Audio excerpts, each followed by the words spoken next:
melarang aktivitas FPI dan akan menghentikan setiap kegiatan yang dilakukan FPI karena FPI tidak lagi mempunyai legal standing baik sebagai ormas maupun sebagai organisasi biasa.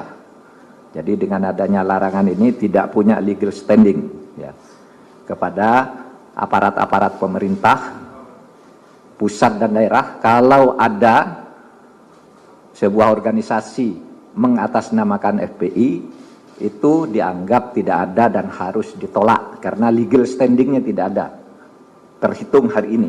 Menteri Komunikasi dan Informatika Republik Indonesia, Jaksa Agung Republik Indonesia, Kepala Kepolisian Negara Republik Indonesia, Kepala Badan Nasional Penanggulangan Terorisme tentang larangan kegiatan, penggunaan simbol dan atribut serta penghentian kegiatan Front Pembela Islam.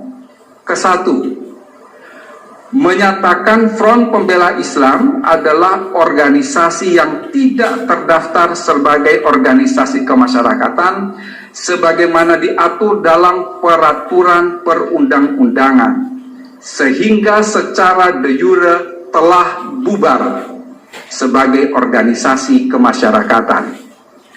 Kedua, Front Pembela Islam sebagai organisasi kemasyarakatan yang secara de jure telah bubar, pada kenyataannya masih terus melakukan berbagai kegiatan yang mengganggu ketentraman, ketertiban umum, dan bertentangan dengan hukum. Ketiga, melarang dilakukannya kegiatan, penggunaan simbol dan atribut Front Pembela Islam dalam wilayah hukum Negara Kesatuan Republik Indonesia. Keempat, apabila terjadi pelanggaran sebagaimana diuraikan dalam diktum ketiga di atas, aparat penegak hukum akan menghentikan seluruh kegiatan yang sedang dilaksanakan oleh Front Pembela Islam. Kelima, meminta kepada masyarakat A. untuk tidak terpengaruh dan terlibat dalam kegiatan penggunaan simbol dan atribut Front Pembela Islam. B. untuk melaporkan kepada aparat penegak hukum setiap kegiatan penggunaan simbol dan atribut Front Pembela Islam. Keenam, kementerian lembaga yang mendatangani surat keputusan bersama ini agar melakukan koordinasi dan mengambil langkah-langkah penegakan hukum sesuai dengan ketentuan perundang-undangan.